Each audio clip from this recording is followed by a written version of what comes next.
আসসালামু আলাইকুম। আশা করি সবাই ভালো আছেন। আজকের ক্লাসে আমরা সিএসএস শিখব। সিএসএস মানে হচ্ছে ক্যাসকেডিং স্টাইল শিট। সিএসএস খুব চমৎকার একটা টেকনোলজি যেটা দিয়ে আমরা ওয়েবসাইটের বিভিন্ন ধরনের রং ঢং করব। তো প্রথমেই আমরা সিএসএস দেওয়ার উপায়গুলো দেখে নিব। সিএসএস বিভিন্নভাবে দেওয়া যায়, আমরা একদম সহজভাবে প্রথমে দিব।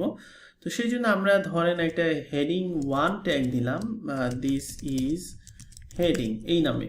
এখন আমরা চাচ্ছি এটাকে একটা কালার দিতে। বাই ডিফল্ট তো এটা কালো কালার আসছে। কালার যদি দিতে চাই সেক্ষেত্রে আমরা এখানে সিএসএস দেওয়ার জন্য প্রথমে আমরা ইনলাইন সিএসএস দেব। ইনলাইন সিএসএস মানে হচ্ছে আমরা HTML অ্যাট্রিবিউট দিয়ে দিব। তো আমরা এখানে দিব হচ্ছে স্টাইল অ্যাট্রিবিউট। স্টাইল অ্যাট্রিবিউটটা দিয়ে মূলত সিএসএস দেওয়া হয়। সো আমরা এখানে স্টাইল অ্যাট্রিবিউটের ভিতরে যদি লিখি কালার রেড, সেই ক্ষেত্রে আমরা যদি এখন এখানে রিফ্রেশ দিই সেক্ষেত্রে দেখবো যে আমরা রেড কালার হয়ে গেছে।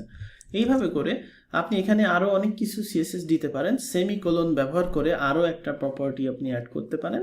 সিএসএস এর এগুলোকে বলা হচ্ছে নেম আর এটা হচ্ছে ভ্যালু। টোটালটাকে বলা হচ্ছে একটা সিএসএস প্রপার্টি।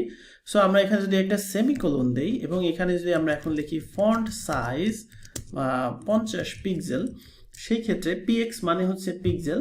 তো আমরা দেখেন ফন্ট সাইজটা বেড়ে গেছে, অর্থাৎ আমরা চাইলে একের অধিক সিএসএস দিতে পারি।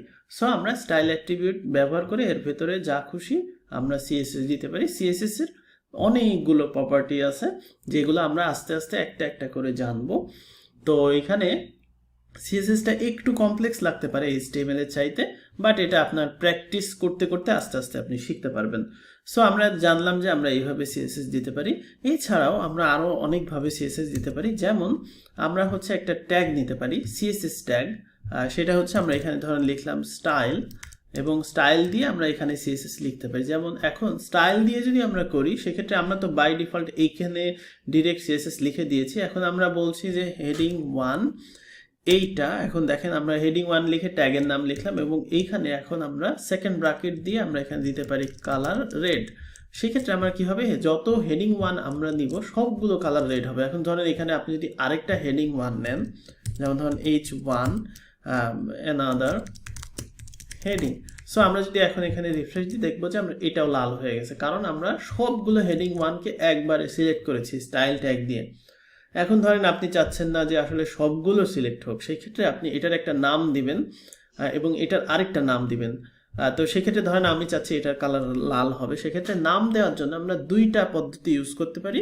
এটাকে বলা হচ্ছে সিলেক্টর, অর্থাৎ আমরা হচ্ছে সিলেক্ট করব, সেই জন্য এটাকে বলা হচ্ছে সিলেক্টর। সিলেক্টর দুই ধরনের, একটা হচ্ছে আইডি সিলেক্টর, একটা ক্লাস সিলেক্টর।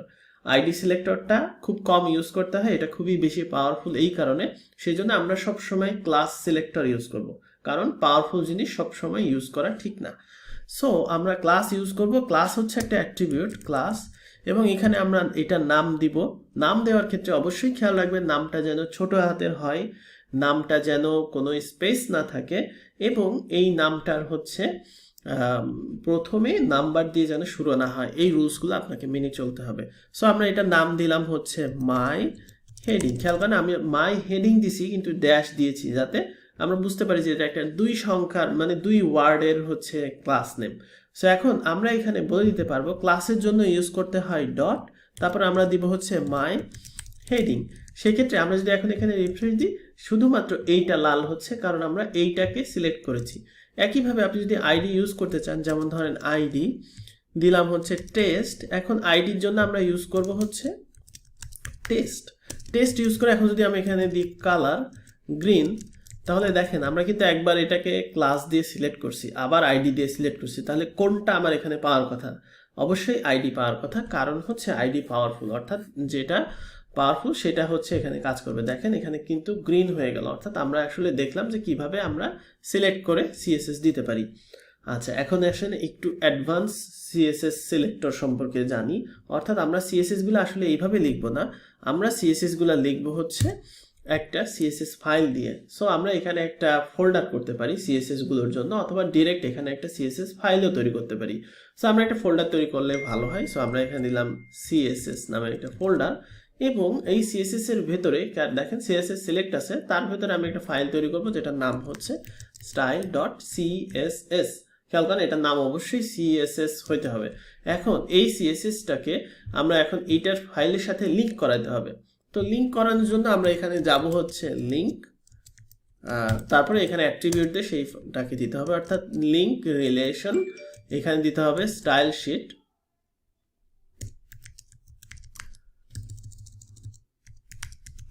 তারপরে এখানে হচ্ছে দিতে হবে HREF।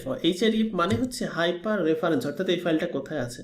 তো খেয়াল করেন আমাদের এই CSS ফাইলটা আছে একটা ফোল্ডারে, কিন্তু অর্থাৎ ডিরেক্ট ওই ফাইলের ভেতরে নাই। যেমন ছিল হচ্ছে আমাদের একটা ইমেজ যখন আমরা নিয়েছিলাম তখন আমরা ডিরেক্ট ইমেজের নাম বসাই দিছি, কারণ এই ইমেজটা HTML ফাইলের সাথে ছিল। এখন যেহেতু একটা ফোল্ডার করেছি সেহেতু ফোল্ডারটার নাম দিতে হবে CSS, তারপরে হচ্ছে এখানে দিতে হবে স্ল্যাশ, এরপরে দিতে হবে হচ্ছে স্টাইল CSS, style.css। সো আমরা এখানে দিয়ে দিলাম।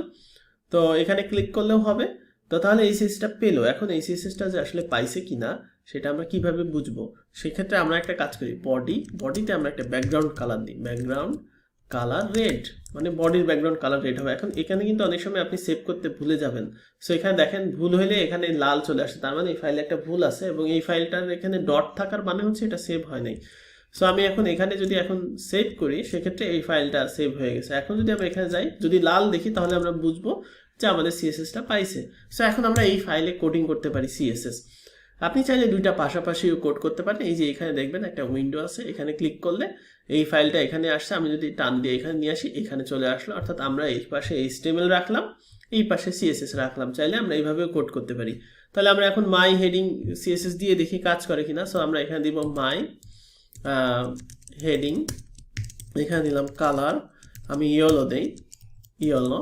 সো আমরা যদি এখন এখানে যাই সেক্ষেত্রে আমরা দেখবো যে মাই হেডিংটা কালার ইয়েলো হয়েছে, তার মানে আমাদের CSS পাইছে। সো আপনারা এই 3 পদ্ধতিতে CSS পাওয়াবেন। প্রথমে যেই 3 পদ্ধতিতে আমি এখানে করলাম, এখন একটা একটা করে CSS ট্রাই করবেন। এখন CSS কি ট্রাই করবেন, পরবর্তীতে আমরা যখন বিভিন্ন লেআউট শিখবো তখন আমরা আসলে CSS সম্পর্কে আরো জানবো। যেমন ধরেন এখানে যদি আমি দিই বর্ডার, অনেক সময় অনেক CSS এর মাল্টিপল থাকে। যেমন বর্ডারটা হচ্ছে আমরা দিব হচ্ছে 5 পিক্সেল সলিড রেড, অর্থাৎ রেড কালারের একটা বর্ডার দিচ্ছি, 4 পিক্সেল দিচ্ছি। ওকে, সো আমরা এখন দেখেন এখানে একটা বর্ডার হয়ে গেছে, যে লং একটা বর্ডার হয়ে গেছে। সো আমরা হচ্ছে এখানে এখন CSS দিতে পারলাম। তো আশা করি বুঝতে পারছেন, এইভাবে আপনারা CSS ফাইলগুলো লোড করবেন এবং বেসিক একটা দুইটা CSS দেখলেই হবে। পরবর্তীতে আমরা আসলে যখন বিভিন্ন লেআউটের দিকে যাব তখন আমরা আসলে আরো অনেক CSS শিখব। তো আজকে পর্যন্তই, সবাই ভালো থাকবেন, আল্লাহ হাফেজ।